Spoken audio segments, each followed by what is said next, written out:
Bismillahirrahmanirrahim. Welcome to the chapter 6 of this book, the Islamic Sciences. This chapter is about.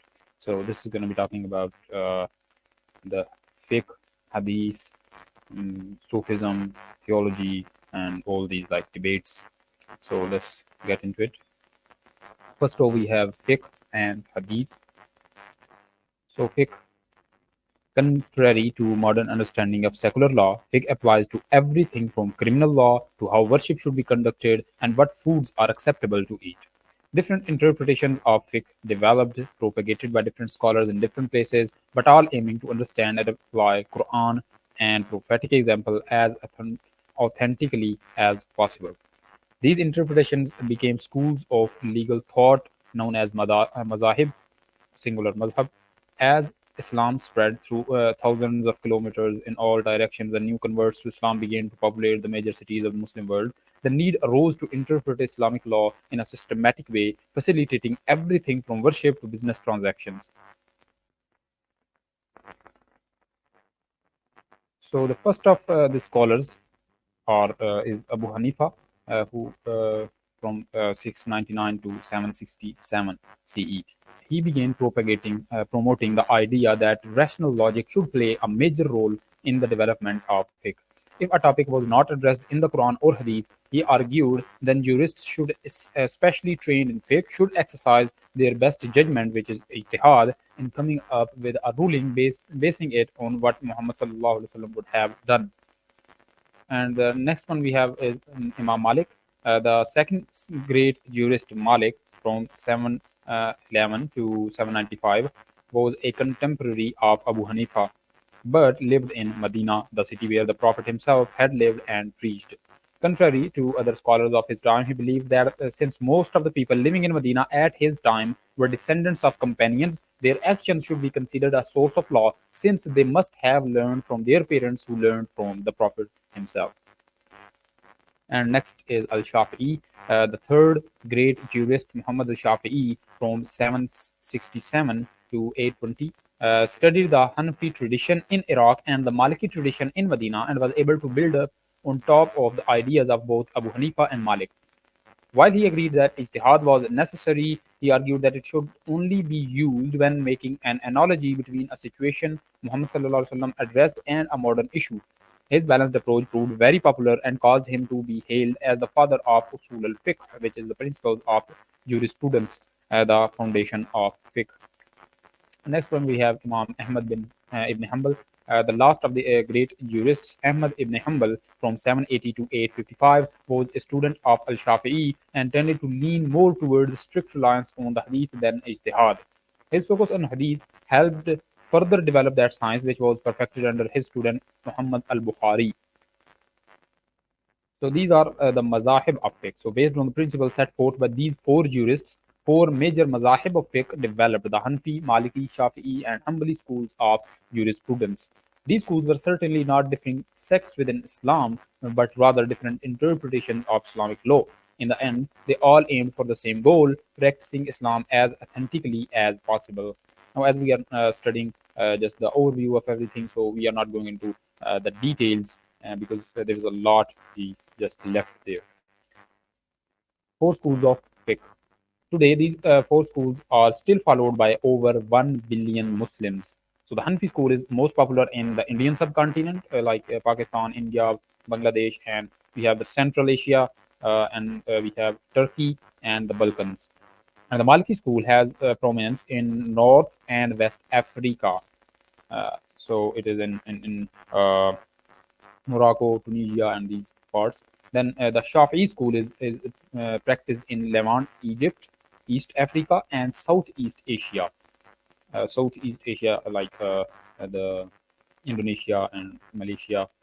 And the Hanbali, the Somalest, is mostly confined to the Arabian Peninsula.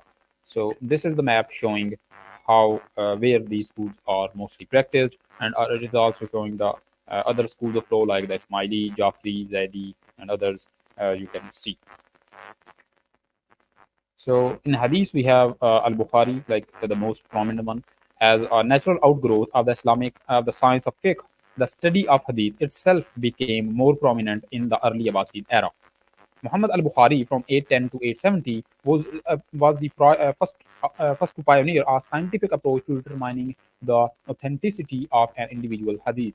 In al-Bukhari's mind, in order for a hadith to be considered authentic, both the wording of the hadith itself and the chain of narrators going back to Muhammad sallallahu alaihi wasallam had to be verified. Placing special emphasis on the narrators, al-Bukhari meticulously researched the lives of the people who passed on hadiths. After a life of careful study of the lives of hadith narrators, al-Bukhari compiled an anthology of over 7,000 hadiths, which he considered to be entirely authentic. His compilation came to be known as Sahih al-Bukhari, meaning the authentic hadiths of al-Bukhari.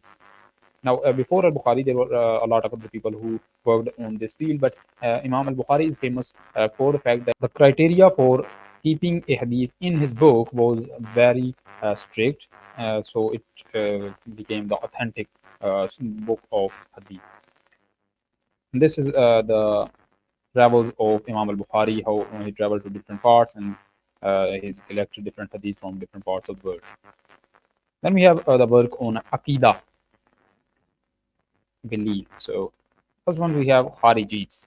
So the realm of Islamic theology was a much more contentious place than that of fiqh. Kharijis in the second half of the 7th century, in their rebellion against Ali radiallahu ta'ala anhu, after his arbitration with Muawiyah, had to justify their decision to assassinate their former leader. They did so by arguing that Ali radiallahu ta'ala anhu had sinned by deferring to a third party, and that major sins necessarily invalidated one's belief in God. In their eyes, this made Ali and anyone who agreed with him an apostate worthy of execution.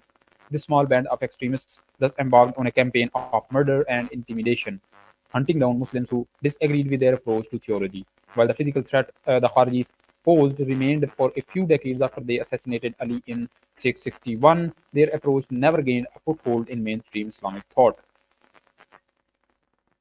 And then we have the rationalism. In the middle of 8th century, a new approach to religion itself began to emerge.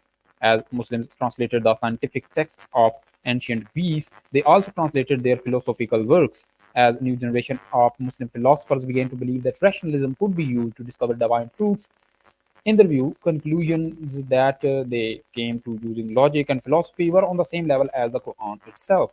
So the famous one we have the Mu'tazila in those. Some even posited that logic could override revelation in some cases. So this group became known as Mu'tazila, meaning those who separated due to their divergence from mainstream Islamic theology. They believe that God is limited by the attributes He is described as having in the Quran. To them, God is not omnipotent. Thus, on the topic of the free will versus predestination, they argued in the support of absolute free will, even arguing that God Himself cannot control the future and is not aware of what will happen. They also made some other very controversial claims, like the creation of the Quran and other some controversial claims. But the opposition came to the Mu'tazila. Leading this traditionalist charge in the early 800s was Imam Ahmad ibn Hanbal, the same scholar who founded the Hanbali school of fiqh.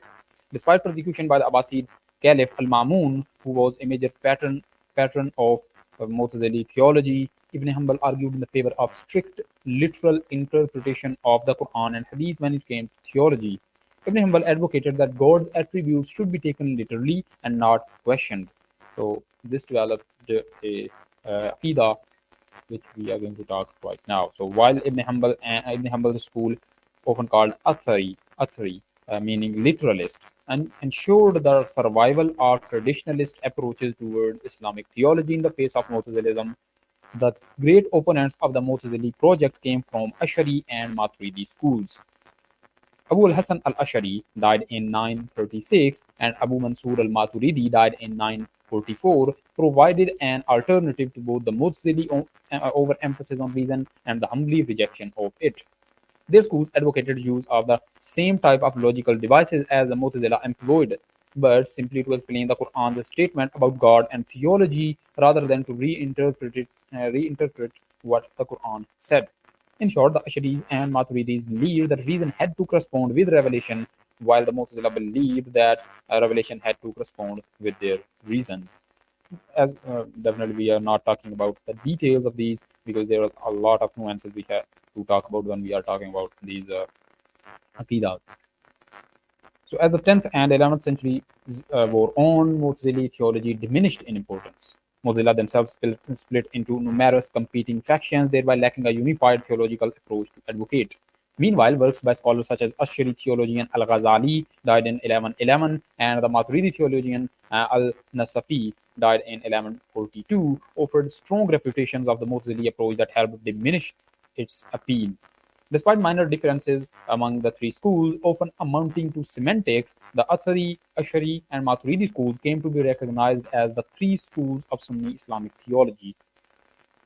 And we have Al-Ghazali, who is the greatest of these traditional-minded scholars, was Abu Hamid Al-Ghazali from 1058 to 1111, who is sometimes discredited as the most influential Muslim in history after the Prophet and companions. Having studied both Mu'tazila and Ash'ari thought in depth, he was well versed in the numerous theological arguments back and forth between the two, as well as in various other approaches into religion in general.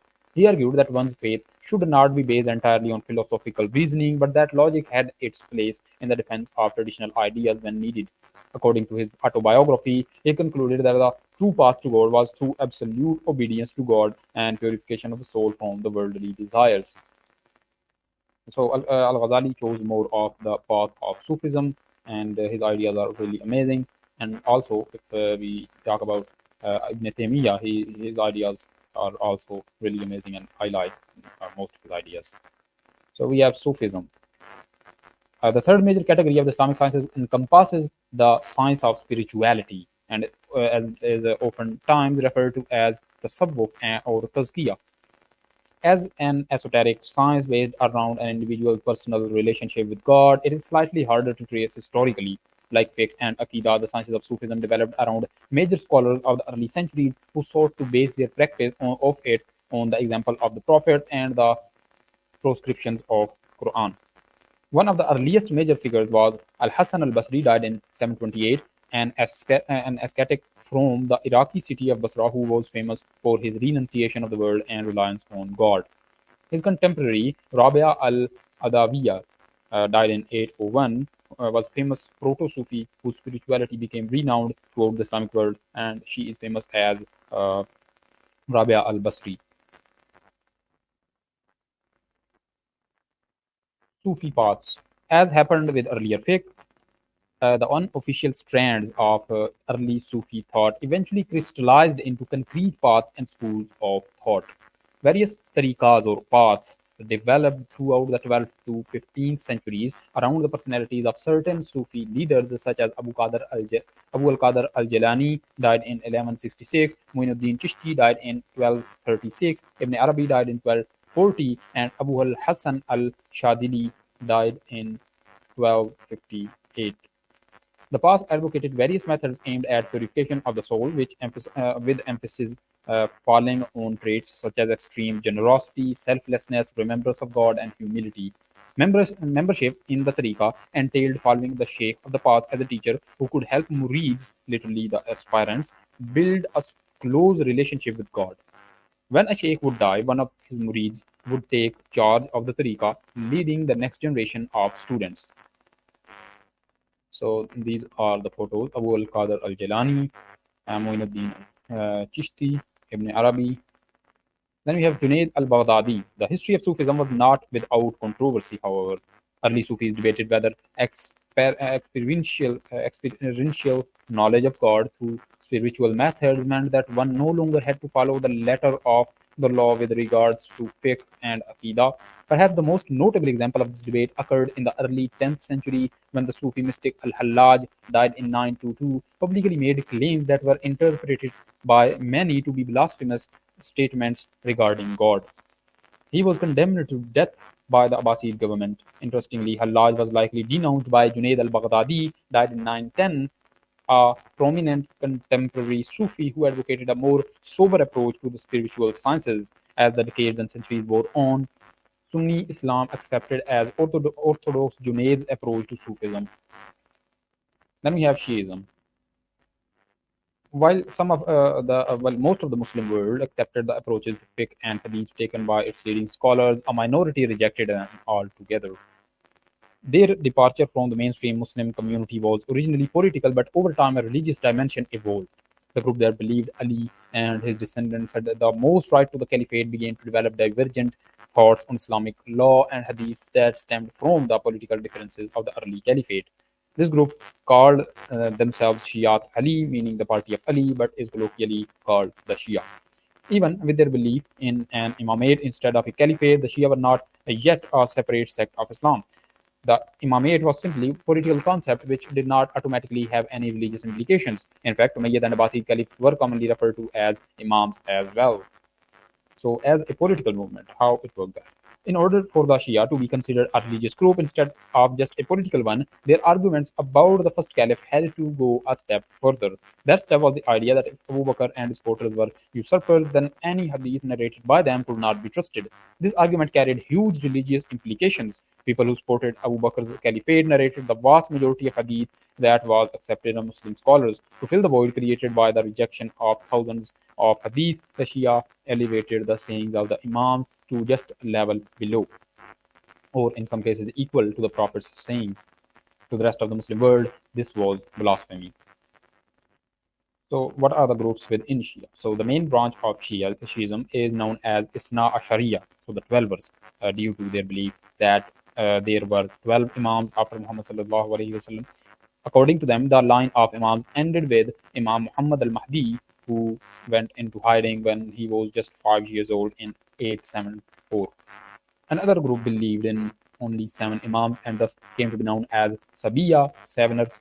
The Seveners were much more successful politically than their 12 cousins, and the 10th century saw the rise of major Sevener Shia states in eastern Arabia and Egypt. The smallest of the Shia group believe in only five Imams and are generally known as the Zaydis due to their acceptance of Hussein's grandson Zayd as the final Imam. Rise and fall. When this internal intellectual force began to threaten the sanctity of the Islamic movement, the reaction was largely negative. Besides political persecution by the Abbasid government, mainstream theologians rushed to refute Shia theology and dubbed themselves Ahlus Sunnah wal Jama'ah, shortened to Sunni. The most influential of these theologians is Abu Hamid al Ghazali, the same al Ghazali who spent much time refuting the Mu'tazili argument of the philosophers. With a combination of intellectual arguments and political military defeat of the Shia states in the 12th century, Shiism waned in popularity from the 1100s. It was not until the rise of the Safavid Empire in the early 1500s that Shiism would again become a major force in the Muslim world. And that is, we will be talking in the next lecture of this book, which is Upheaval.